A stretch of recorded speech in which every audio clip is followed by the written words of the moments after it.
As artificial intelligence grows in use and popularity, there are growing concerns about safety, security, and even how it will impact things like the job market here in Canada. Dr. Sidney Shapiro, a Dillon School of Business assistant professor with expertise in data analysis and AI, joins me today. Welcome to Bridge City News, Dr. Shapiro. Thank you for having me. It's great to chat about this topic with you. Can you tell us maybe a little bit more about the current development that's going on with artificial intelligence? Well, I think the thing that's happened most recently is that everybody has access to what they're calling AI. Mostly what we're looking at is an autocomplete system, a massive autocomplete system that can guess what happens next. So you type in some text or you type in a prompt, and it puts together based on guesses what the next piece in the sequence is or the next pattern. And it does the same thing with images. Basically, you ask for an image and it can guess the image. Now there's even talk of new systems that can develop videos. So I think that there's a lot that's happening, but much of it is just available. So that's why people are using it, and you see it all the time and people are talking about it. But this technology has been around for a long time, whether it's expert computer systems, machine learning to make decisions better, or new systems, new pathways to find information. So now your background is partially in data analysis, correct? So can you tell us how the data analysis kind of maybe led the way to artificial intelligence, or how artificial intelligence needs that to maybe harvest that data analysis?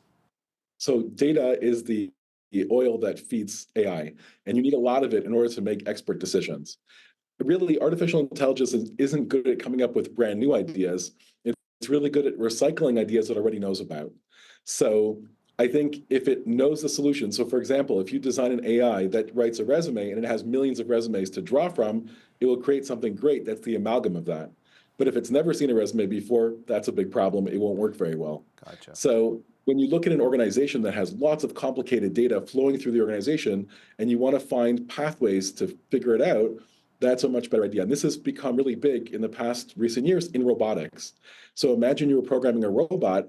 It would be really complicated to tell a robot how to make a cup of coffee, because it has to be a certain temperature and angles and timing. And if you wrote it step by step, that would be really difficult. But imagine you told the robot, here's the end product, here's the beginning product, figure it out, or look at all the possibilities and figure it out.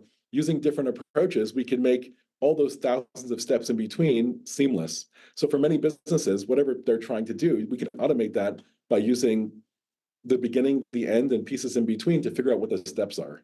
Well, it's really interesting. Is that kind of how AI has evolved, let's say over the last 5 or 10 years, or has it been a little bit different? The biggest thing that's happened recently is with language, with using large language models or LLMs. Gotcha. And this idea is that certain words come after another. For example, you walk into a store and you say, I want to order a pizza. Most people in Canada are going to order a plain pizza or a pepperoni pizza. Those are the most popular Oh, choices. interesting. Okay. You could order any pizza though, but if you think about it, statistically speaking, what's the most likely option? The computer has 3 or 4 different choices. It will pick one of them. And I think that pattern finding, but in really big context, means that it's really, really powerful. There are many other systems that we interact with every day that also use artificial intelligence, whether it's in our bank, they're trying to tell us here's some saving opportunities, in our accounting software, in our word processing, as we type, it can guess the next word. Even on our cell phone, it knows which Y-O-U-R-E or Y-O-U-R you're thinking of as you're typing. All of that is using systems to pick between different options based on patterns. That's very interesting. I like that idea of pattern recognition, and maybe spatial awareness might be something too that's part of it. Could you maybe tell us some deficiencies that have been discovered to date? So one of the biggest problems is that it only knows about things that it knows about. So if you're a university student, you probably heard the phrase, find the gap in the literature, like read a whole bunch of papers and find out what people don't know about. Mhm. And that idea kind of makes sense. If you think about the periodic table, for a long time, they knew what elements there were so they could extrapolate what elements didn't exist. And then later on, when they had atomic bombs and hadron colliders, they figured out, they actually proved those elements. Unfortunately, it doesn't work like that with making stuff up, because a project from Meta, the makers of Facebook, took 48 million papers. They fed it into an engine called Galactica, and they said, what's missing? And it said, well, I can't find any papers on people eating glass. Maybe that's like gives you superpowers or something. Like maybe that's a solution. And the problem is that even though there's a gap, it doesn't make sense. The reason why there's no papers is because that's not something that we investigated. So it's difficult to make things up and then work backwards and make it a reality. If that was possible, then I'd be living in Harry Potter world. But Sure. unfortunately, it goes the other way. We first find things in real life and then we write about them. So just because you could describe something doesn't necessarily make it real. Yeah, that makes perfect sense. Now, I had mentioned the spatial awareness. Do you think that might be coming down the road fairly soon? Definitely. I think that as we look at how we could put different pieces of information together and get better decision making out of it, there's many ways that we can do that and save the amount of figuring out the time in between that it takes to run through all the steps. I saw an amazing project the other day. Somebody who had never programmed anything before in their life asked ChatGPT how to make an app, and they built an app called Point an Arrow to the Galactic Center. So no matter where you are on Earth, it always tells you where the center of the Milky Way is. Oh, wow. Oh, that's kind of neat. I like that. I like looking at the stars. That sounds really interesting. So, do you think, looking at the other side of the coin, do you think that artificial intelligence could backfire on the companies that are automating with it? Definitely. I mean, I think the problem is that there's not many very good business cases of when to use AI to replace pieces. Like, for example, recently in the last couple of days, a company went and replaced some of their phone answering with a robot. And that does save a lot of money. It saves a lot of time. In their case, it was the equivalent of 700 call agents. Wow. The only problem with this, though, is that when I call Air Canada with a complaint, I'm really asking them, can you make an exception? Can you figure it out? Can you help me? I'm stuck in this bizarre situation, which is not in the manual, Yeah. and a person can help me out. AI can't do that. So I think that we're building systems that are getting smarter and are getting better, but a lot of people want to put AI, what we're talking about today, into this box of artificial general intelligence, like HAL Yeah. from Space Yeah. Odyssey, Right. but that's not the reality. The reality is it's just an autocomplete system, but a very powerful one. So we could, figure things out that already exist, but it's not the panacea to all our problems.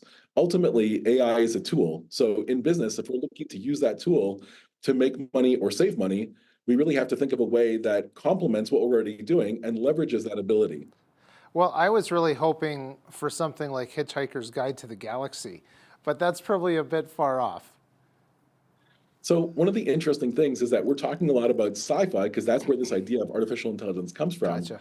And if you look at Star Trek in the 60s, Hmm. the idea that you could talk to a computer and it would talk to you was so fantastical that that was like impossible, but we could see it maybe one day happening in the future. Yeah. Now we actually have software that you could talk to and it responds to you and it has this huge memory behind it. The only catch is that the speed that we've developed the software to run AI systems Yeah. has not caught up to the speed that we've developed the hardware side. Oh, So you interesting. might have heard Sam Altman, the head of OpenAI, saying we need $7 trillion to build a better computer to make. So that's the problem, that we're really lagging behind in processing. And that's why, even though we have tons of information Right. in these very large AI models, they can't solve everything, or maybe they can't solve anything. Right. So then, is this like a job for quantum computers, or is quantum computing not even at that level? The idea of quantum computing being used for AI is very attractive. A lot of people are looking Gotcha. into this. It Gotcha. doesn't exist right now, but it is something people are thinking about. Hmm. The idea that if I could have many states and quantum computing happening at the same time, I could have many AI possibilities. I think the next big thing, like that we Yep. could see in the future, just like we look from Star Trek into the future to today, Totally. is explainable AI. So when it makes a decision, why did it make a decision? If it could choose from 1,000 different options, it picked one. And Yeah. I think this is the big difference between people and computers. If a person walks into a pizza store, they order pepperoni. But if a computer looks at all the different options, it actually calculates every single bizarre choice against every single other bizarre choice before ending up at the most likely one. And that's really the problem. Imagine we use that pizza bot, but as a doctor, sometimes when I go to the doctor, I don't have the most obvious, most common problem. I want the doctor to check me and say, oh, you're the 1% of people that has a super exotic rare disease. Here's special medicine for you, right? So automating things that goes with what's most likely doesn't usually work very well. Yeah, that makes perfect sense. So then, if we ask the question about jobs being at risk through AI, that sounds like we could actually be quite far down the road from that happening. But what's your take on that? I think the economy is changing, and I think it depends what your job is. If you're a resume writer, then your job is already threatened today. If you do most other work, then not yet. It's part of automation, robotics, and there is an industrial revolution happening changing the way that we work. And that's definitely going to be accelerated by using AI, because the AI systems that are inside of it can automate a lot of things. But that doesn't mean that it completely replaces jobs. You still need a person with a brain deciding what to do and to give it instructions. If you use any of these AI tools, you'll notice that they're not very good unless you continuously inform it over and over and over again what exactly you want, and then the content gets better and better as it gets more fine-tuned. Yep, So that makes I sense. think that these are tools, and the economy is going to change to use these tools. And as people's jobs change to incorporate more AI, they're going to help people as opposed to replace them. Yeah, that makes sense. So, one of the other questions that would probably come up, I know it came up here internally, is the legal system. So, has there been any implications related to the legal system with artificial intelligence? Oh, it's funny that you say that, because in BC and in the US recently, there's been cases where lawyers made up citations that didn't exist Wow, using AI systems, just asking for it, and it hallucinated and came up with information that sounds right. It sounds like it would logically follow, but those cases never happened. interesting. So in both cases, the judges weren't very happy. I can I think imagine. that we have a responsibility to make sure that we're using AI responsibly and that the way that we're using it makes sense. In the legal system, especially when you look at AI generated images and artist copyright and fair use, there's many lawsuits that are going on now saying that although you might not be copying my exact work, if you stole all of my work or used it, and then you're generating stuff that looks like my work, is that still covered by copyright? And our copyright laws in Canada and the US are written well before AI was invented. So I think it's really a process of the legal system catching up. And through these cases, we'll get a much better idea of what information can be used, what can't be used, and how that information could be used inside a model to predict new or mixed up information. Yeah, that makes sense. Like artificial intelligence plagiarizing someone. Totally get that. Exactly. Could you provide maybe more examples of how AI can help business to maybe do better at targeting their advertising? Yeah, I think there's a lot of different factors, and it's really effective to do micro targeting. So if I have 1,000 customers and I look at all these different preferences, an ad would be really effective. It said, "Hey, you like chicken wings? We like chicken wings too. Come on in and buy something." But it's difficult to really go through that because you would spend hundreds of hours looking through all your customers to find that information. Building AI systems that are automated and can have predictable pathways will find interesting aspects of your customer, correlations or connections between customers, and it helps you make much better informed decisions. The biggest problem that companies deal with is churn, that people are customers and then they stop being customers. And if we could better predict why that happens, we could invite new customers in and retain old customers at a much higher level. We could automate some of that data analysis using AI. Oh, that's really smart. And it's almost like looking at the issue from a different perspective, I would think. Yeah, can you talk a little bit more about maybe sustainability concerns around AI? So I think sustainability is a big issue. Not only is AI generally not very environmentally friendly, it costs an enormous amount of power to run. The question is, what does it actually do? So the companies that make it would like you to use it in your business for everything, but the reality is it doesn't work that well yet, and it makes mistakes. Recently, it's not about AI, but it's about a chatbot. Air Canada had a chatbot that told somebody wrong information, and the court said they had to honor their chatbot, whatever they said. That makes And if sense. you expand that to AI that could answer anything, that becomes a bigger problem. So in terms of sustainability, the data that's inside of it needs to keep on growing, but at the same time, it has to be high quality. And we want to make sure that there's an objective source of truth. For example, if I ask an AI to find me an airplane ticket, I don't want it to make up an airplane ticket. I want me to find a real one.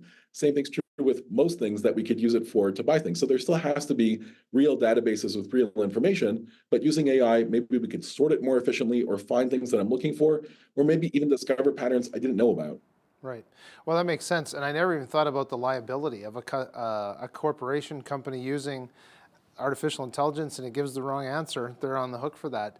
I would like to ask you, though, just before we go, what effect could AI like ChatGPT have on student learning?